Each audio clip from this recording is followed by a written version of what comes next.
Welcome to Lawyers Who Learn, where we explore how attorneys' engagement in lifelong learning fuels their growth. Join us to uncover these journeys and gain insights for your legal career.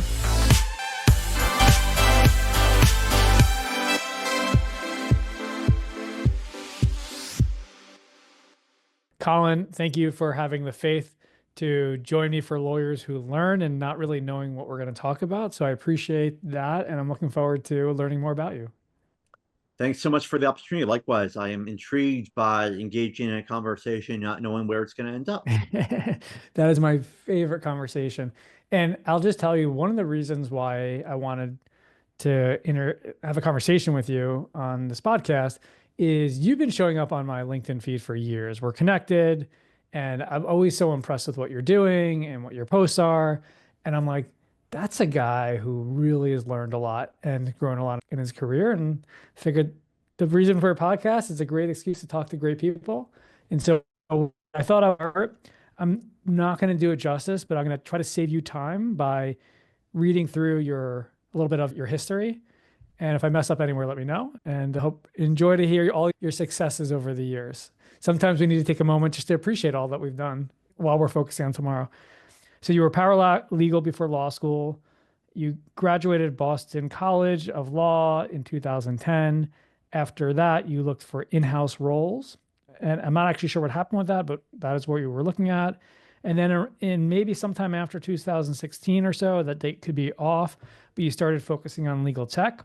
In 2019, you got a certificate of legal innovation from the Suffolk County of Law. Around, I think, 2023, you became the director of legal at Malbek. You also, during COVID, started writing a book, and it came out in 2024 called The Legal Tech Ecosystem. You are an adjunct professor of the College of Law. I did not write down where. And in 2025, you're also adjunct professor at Albany Technology of Law and Practice Management. Does that all sound like that's Yes. More or less the story. Yeah, so it's been quite the journey for sure. all right? So before we got into all this and started going through this, in the theme of learning and growing, is there I've seen you done a lot of podcast interviews, and it's something that you write a lot and you put it out there. Is there something that you wish that somebody asked you in an interview or conversation about your journey and your growth that they never have, or something that's unique that you're like, oh, I wish I could talk more about this, but you never get the opportunity to? So I want to just start with that, and if that nothing jumps in your mind, we'll dive in. But just wanted to see where that ended up.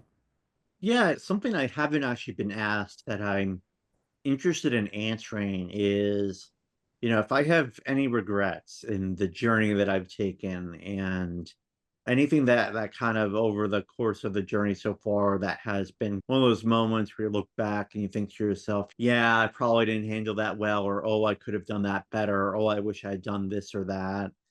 And yeah, I think that I can safely say, well, certainly there were times in my journey where I was questioning whether I was doing the right thing or not. I can actually honestly and genuinely share that I do not regret the journey that has occurred, because looking back on it, hindsight being 2020 and all, it all makes sense to me, at least in terms of where I've ended up and what I'm doing. I think the only thing that I look back on and feel as though I wish things had occurred a little bit faster would have been my sort of entry and journey into legal tech.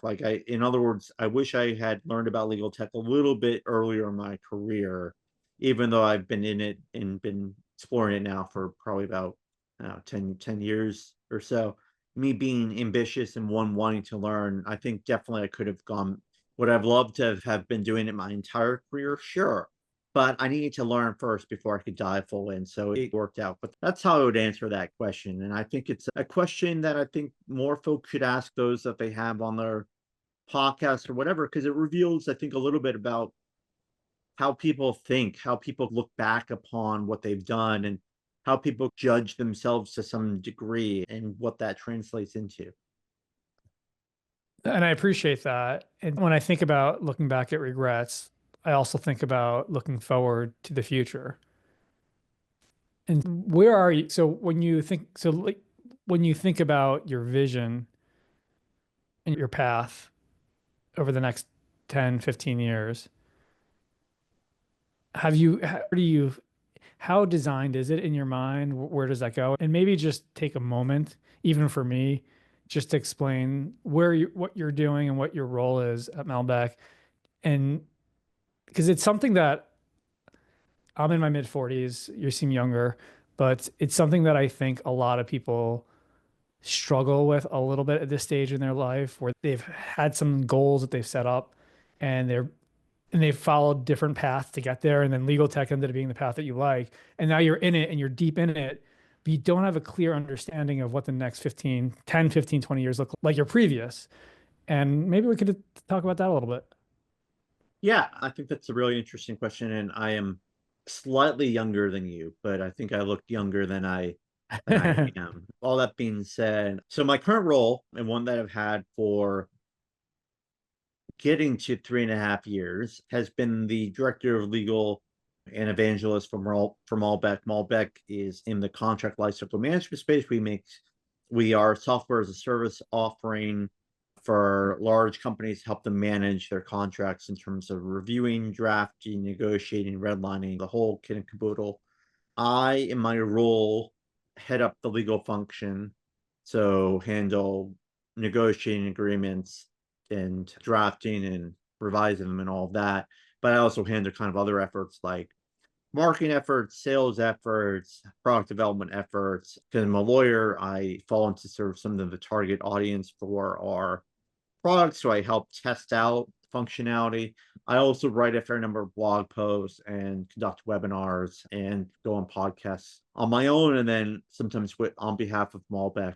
So it's a fun role, and one that I enjoy very much ever since I started with Malbek.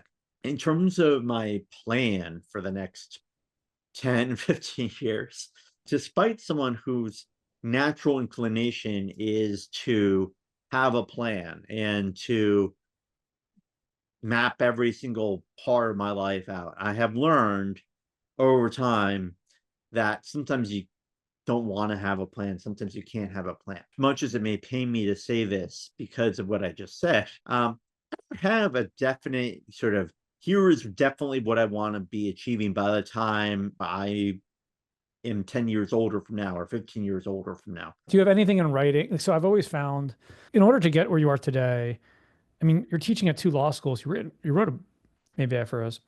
You teach at two law schools. You wrote a book.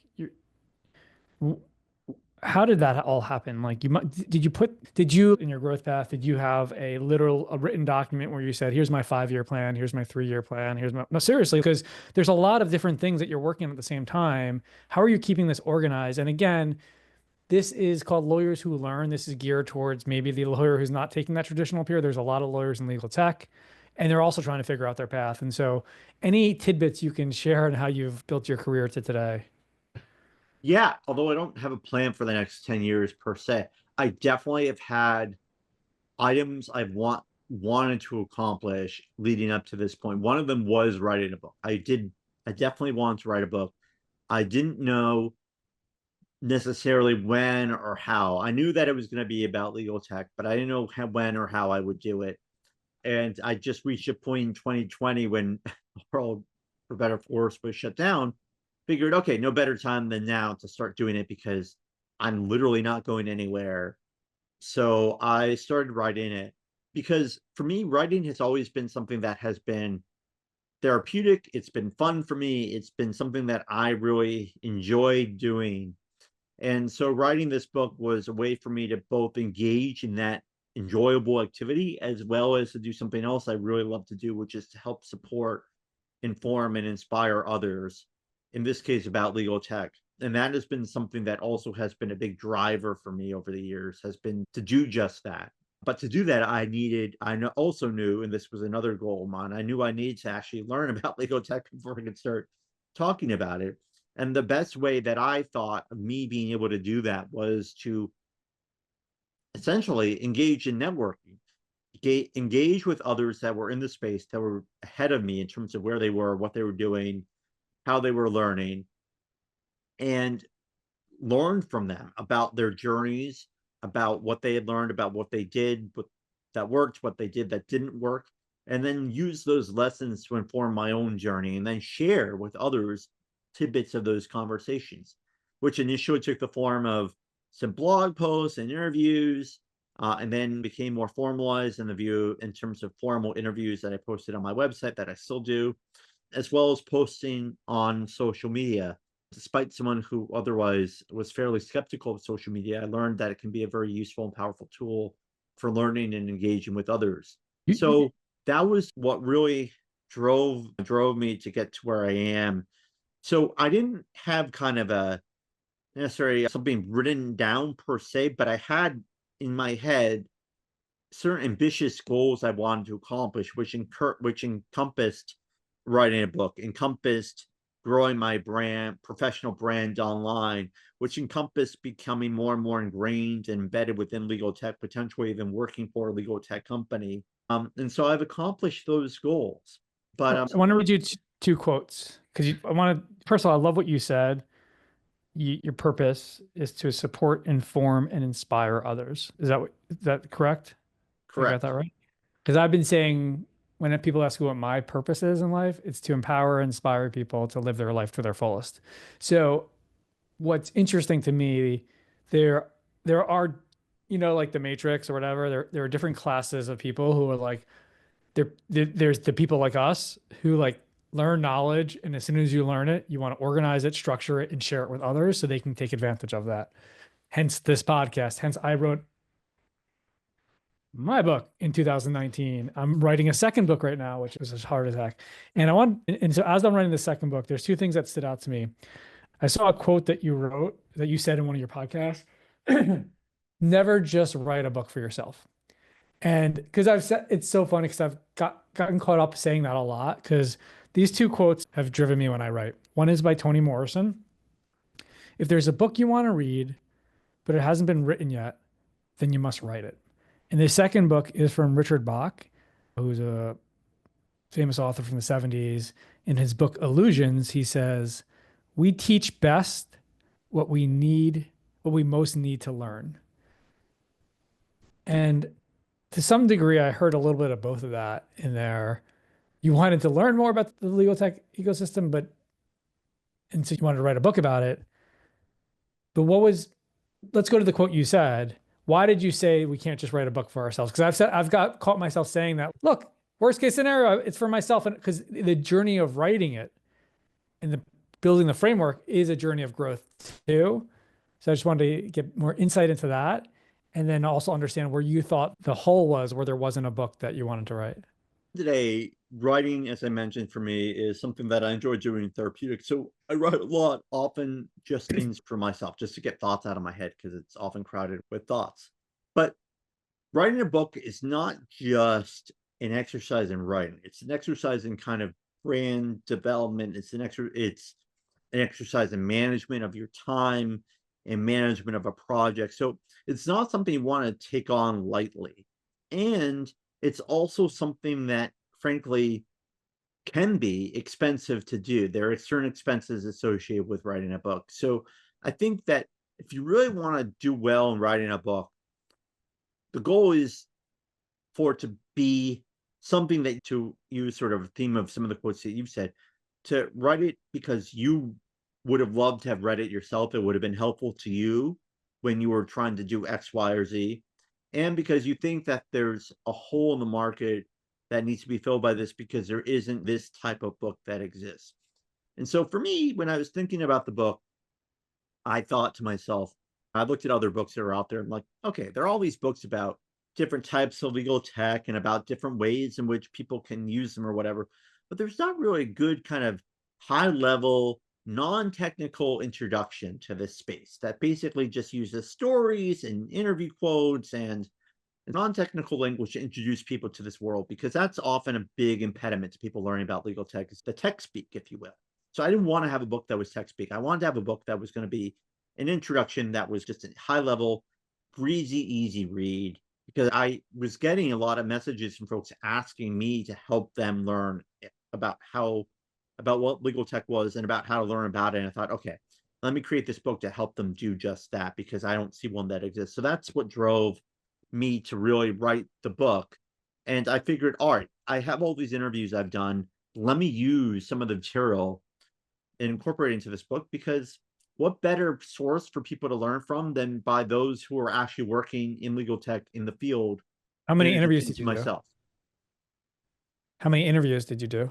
Oh gosh, at this point, I've done hundreds of interviews, and I'd say of those, the ones I included in the book, probably about a quarter of them or a little more were included. It really depended on exactly what sort of, I was looking for quotes that were illustrative and informative, but also in some ways were narrative, because I wanted to illustrate how people journeyed in the space, because I think people often learn through just hearing stories of others who have done things that they now Yeah. are interested in doing. By the way, were these interviews like podcasts that you publish and then turn them into a book, or were they just private interviews? So they were interviews that I had done and published on my website that I then portions of to incorporate into the book. Got it. And so part of the book is people telling their journeys of how they got into legal tech. Right. Correct. Love it. What else is in the book? And that I will, after this interview, I will buy your book. And to show you that I don't lie, I interviewed Ruby Powers. Ruby, Power Up Your Practice. And that book was You. $100. I bought it right afterwards and I loved it. Obviously it's so long, but the first 7 chapters are all about like self-improvement. And chapter 2 is it could be a book on its own. So I can't wait to see what I learn when I start diving into your book. But Appreciate it. And yeah, the book, it not just includes sort of these quotations, but it also includes stories, and also includes, I would say, actionable advice for how to go about perhaps innovating or creating a legal tech product, or understanding where to go for learning more about it. There's some resources I included in the book. So it's really a book that is meant to whet your appetite for learning more. So it points you in all these different directions that you can then pursue after you're done with the book to learn more. And I well, also point you to my website, because it includes fuller versions of some of the quotes that are in the book. So the book really is this collection of different areas for which one can learn, but every chapter is focused on illustrating a certain space, whether it's innovation, whether it's about legal tech creation, whether it's about improving how you work. It's really aimed at giving you exposure to all these areas that legal tech touches upon. did do you have a concern? Obviously, legal tech's changing so quickly and adopting AI is making things so different. Is it gonna are the themes in it? I don't want to say evergreen, but are they something that doesn't matter what happens in the technology, or do you think it has to be updated very soon? So that's a really good question, and that's partly why my book, when it came out, generative AI was just coming out. But I purposely did not write it about solely about a specific technology or tool, because I knew that both would quickly change. So I would say that the themes and what it addresses are things that are fairly timeless. Some of the specific data points will likely be outdated, but that's not the point. The point is to introduce you to the basic ideas and concepts that underlie the space. And so in that sense, I feel like the book, could it be updated? Yes, but does it need to be? No. And is this self-published or through a publisher? It's through a publisher who works with Amazon. So Amazon technically is printing the book, but did work with a publisher who works with Amazon. Got it. And of course, the people think the hardest part's writing the book, but of course, the hardest part is selling the book. Have you put any time, energy, or focus or money towards actually marketing and getting it out there? And I guess who is your target market would be the first thing you want to focus on with that. Yes, so I have spent money, much to my chagrin, on marketing and advertising, and there has been I would say, a noticeable return on that investment. So I have marketed the book. Thankfully, the book itself has sold better than I would have expected for a book that is somewhat niche. And in terms of the people that it's aimed at, really it's aimed at kind of lawyers and legal professionals, whether they're paralegals and legal operations or administrators. It's really aimed at those groups of folks. But it's not one of those books that is aimed at, say, a programmer or a coder or a computer scientist. Is not one of those books intentionally. It is not designed to be some kind of thorough grounding in any particular technology or Got it. programming. Now, in terms of, by the way, how many pages is it? It is a little over 200 pages. Okay. And did you have a co-author or is it just you? Just me. There is a foreword written by a close friend and mentor of me, but Got it. it's written by me. And so your two adjunct professors, was that did that come out of the book and the structure for the book that you then went to go pitch yourself or reach out to them to teach? Tell us how those opportunities turned out. So that's a good question. I'd say that the book didn't necessarily directly lead to those opportunities, but certainly helped, I think, further establish my credibility as an educator in the space. One of them came out through a connection of mine who knew I had an interest in teaching and had this opportunity to do so. I decided to take her up on that kind of offer.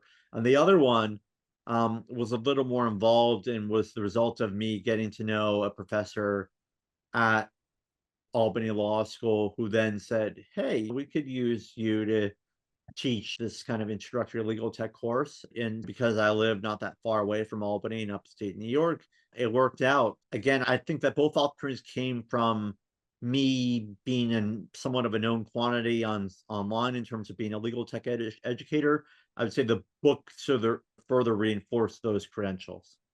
So just to be clear, both of those opportunities came to you. You didn't seek them out. Correct. That's interesting because I'm a big believer on Think and Grow Rich and The Secret, and you put yourself out there, you act as if. So is that something that you said you always dreamed about or had a goal to write a book? Did you always want to teach at a law school? I did want to teach. I didn't know how, when, why, or any of that. But I've also learned over the years that if you want something, you need to be clear about what it is you want and actually express it. And so I have learned to be very upfront about what it is I'm seeking. So was I purposely putting myself out there saying, hey, I'm looking for an opportunity to teach? Yes. Was I out there saying, hey, I would love to learn more, or love to be involved, or love to collaborate on this or X or Y? Absolutely. Because you have to help people help you. To use a quote from Jerry Maguire, as much as I have a love-hate relationship with that movie, you got to help people help you, and they can only help you if they know how you want to be helped. And so that is what really has driven me in part to do a lot of what I do, is because I want to put myself out there in terms of how I want to help others, in terms of how others can help me. It's so funny because like when you said that, I didn't think of Jerry Maguire at that second, but of course, help me, help you. Yeah. It's such a good line because it's just such a good line because you put it out there that you want to teach, and then you put it through that. I want to go back to that line in a second. I'm going to write it down. Help people. I'm going to go back to it. So they reach out to you. How hard was it? Is it the same class you're teaching in both schools? And how hard was it to actually create the curriculum? I assume these aren't volunteer roles that you're getting paid somewhat, I would hope, for that. Or maybe not. I don't know how these situations work for schools.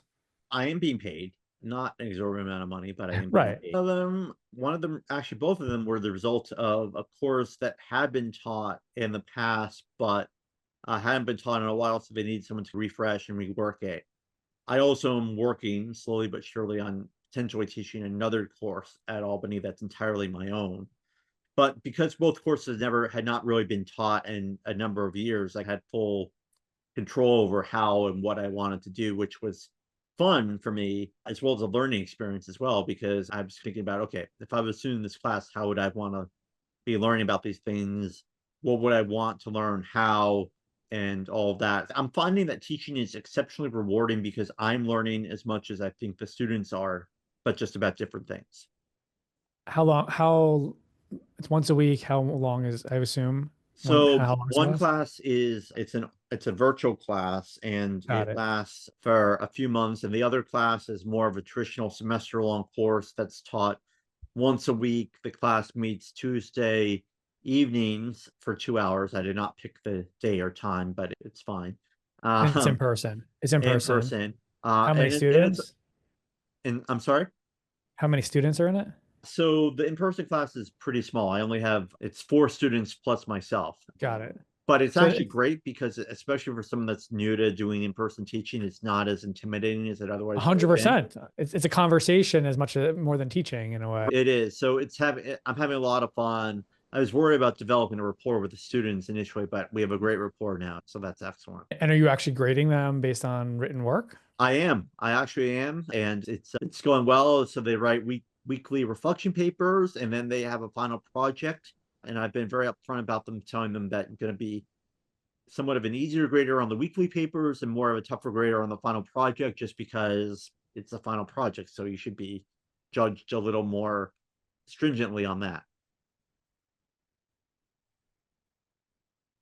How hard was how much time have you spent preparing for this class? I That's a good question. I would say it's each week. I spend probably a good 2 hours, combination of either grading and or preparing things for that particular class each week. It's not an insignificant amount of work. It's not an overwhelmingly large amount of work either. It'd be more work if I had more students, I think, for sure. But overall, it's not more work than I can handle. Of course, I think my something I do struggle with is I'm happiest when I'm very busy, which translates into me often saying yes to things more often than not, which for better or for worse means I'm doing a million things all the time. 100%. It gets to a point where you have to say no or you're not. Are you going to the ABA Tech Show? I haven't made up my mind yet. Okay. So you're not speaking there is the answer. I'm not speaking there now.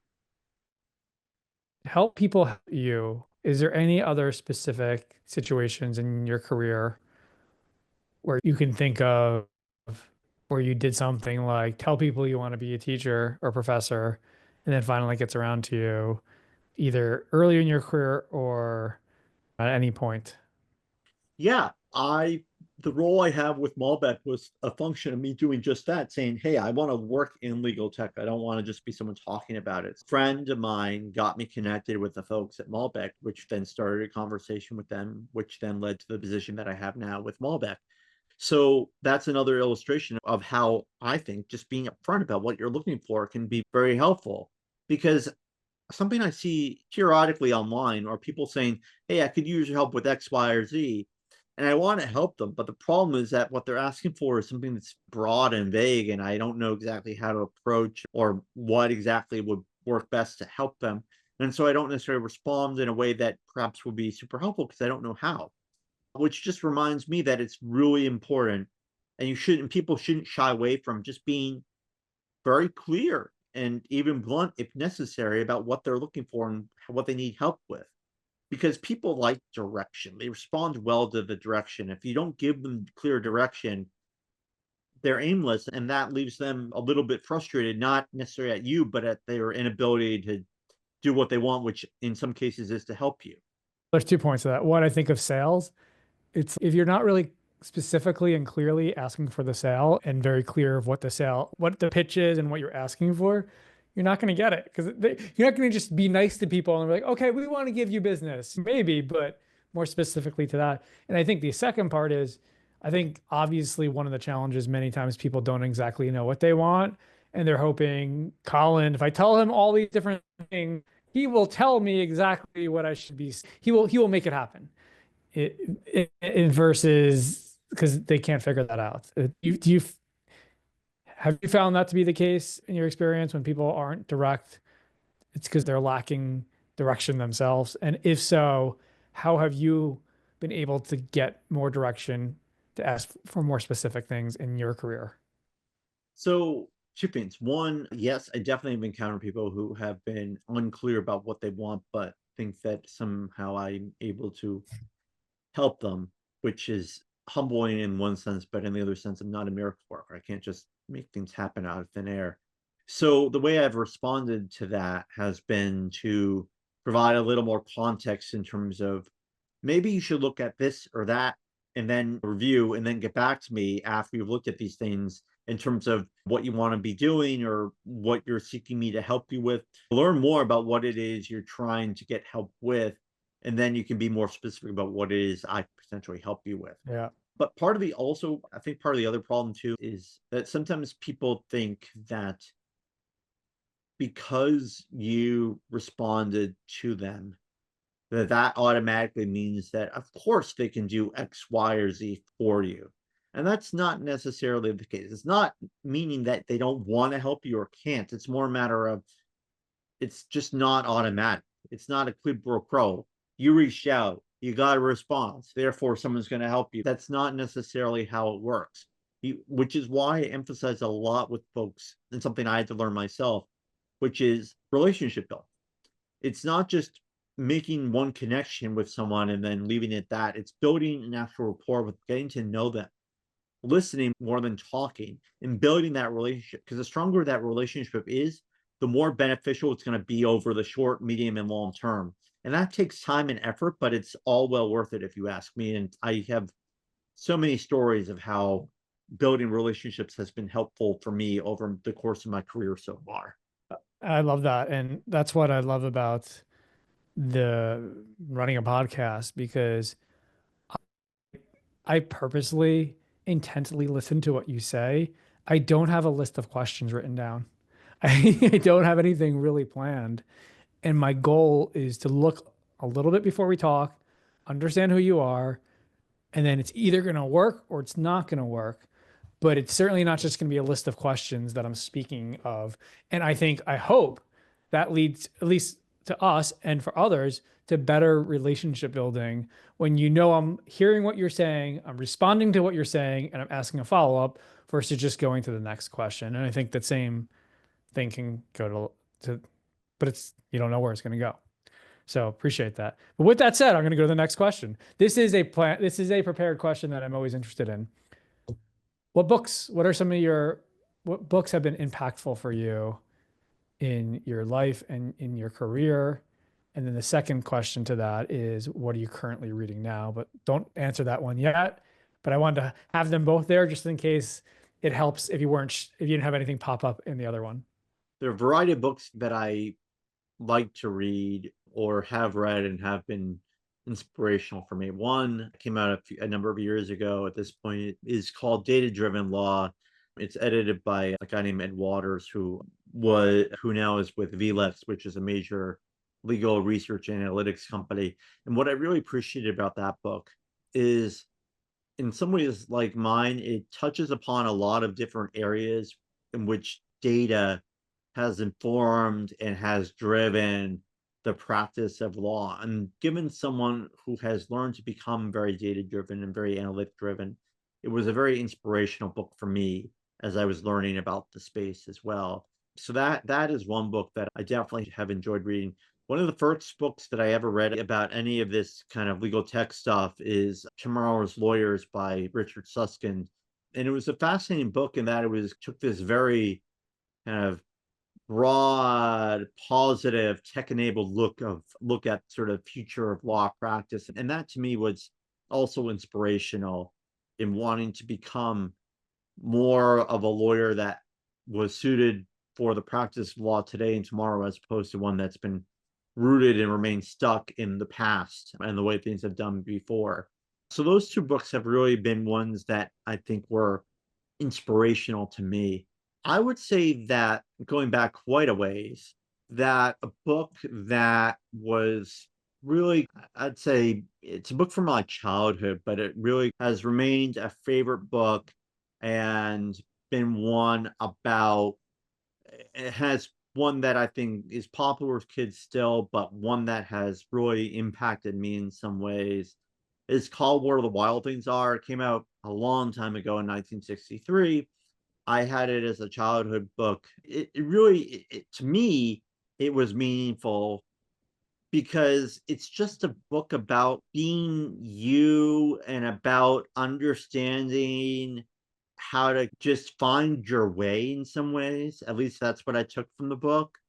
Even when you're scared, even when you don't know where you are. And so for me, that book has remained close to my heart, even all these years later.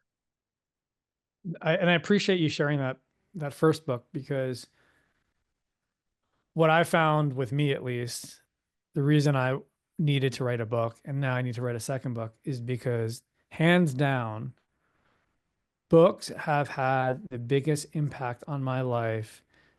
It is the best ROI for a $20 book or a $10 book or a $30 book to have impactful, so not, and it's one out of 50 books maybe that are really the one that changed my life.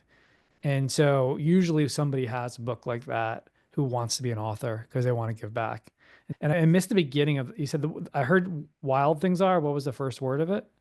Where Oh, it is where. Okay, that's what I wrote. Where the wild things are. Fantastic. And is there any book that you're currently reading now that's really you're getting value out of? I have a long list of books I would like to read. I'm not reading anything What big would at you this like to moment. read? Do you have them in front of you, that list in front of you by any chance? I have one of them.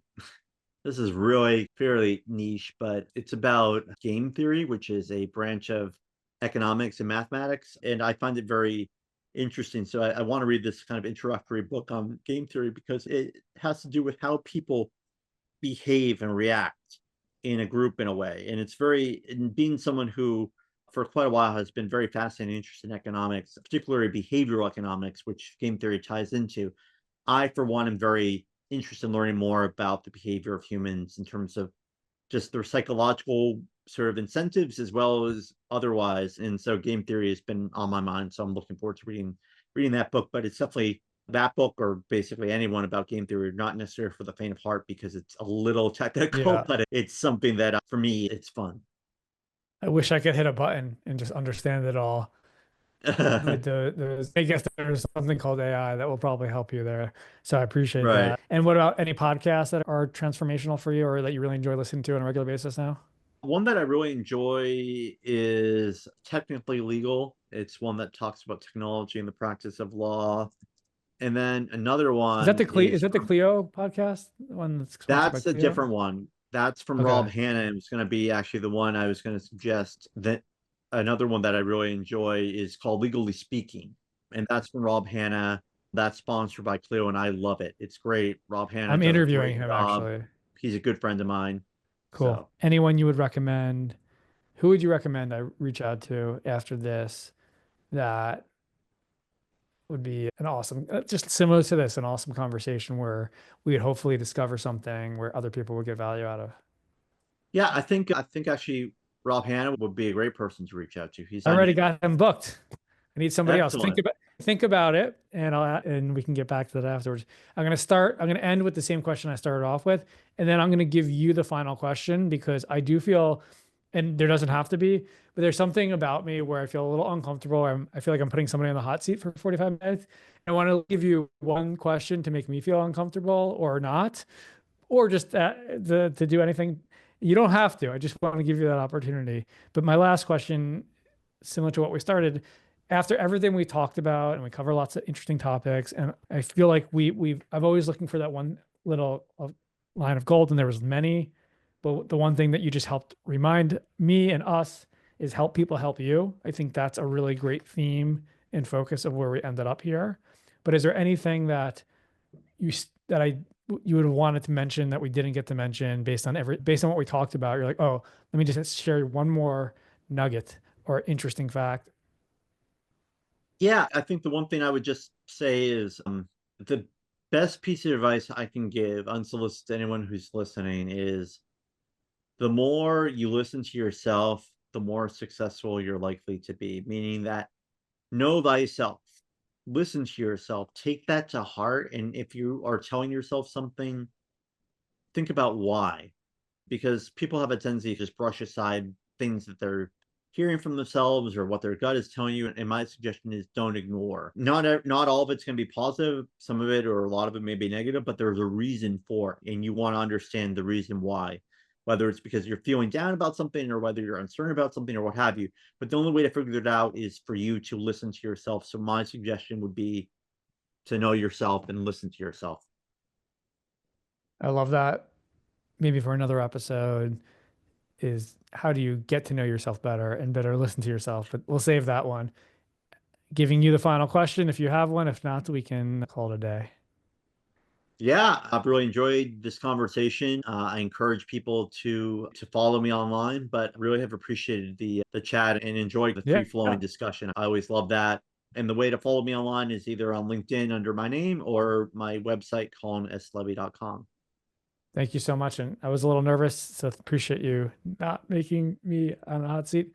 And I would say definitely follow Colin on LinkedIn. You got great posts. And where you're outside of Albany, near Saratoga, somewhere around there? I'm right across the border from upstate New York in Great Barrington, Massachusetts. Oh, Great Barrington. Cool. I go skiing at Catamount. So I don't know if you. Oh, I drive by Catamount. It's Yeah. probably the funniest ski resort because it literally crosses two I states. know half of it is in New York, a little in New York and Boston. So that's pretty cool. Yeah. Thanks again, Colin. I know you got a contract calling your name right now. And hopefully this helped give you a little bit of energy for that. Thank you so much. Really enjoyed the All right. conversation. Take care. Thanks.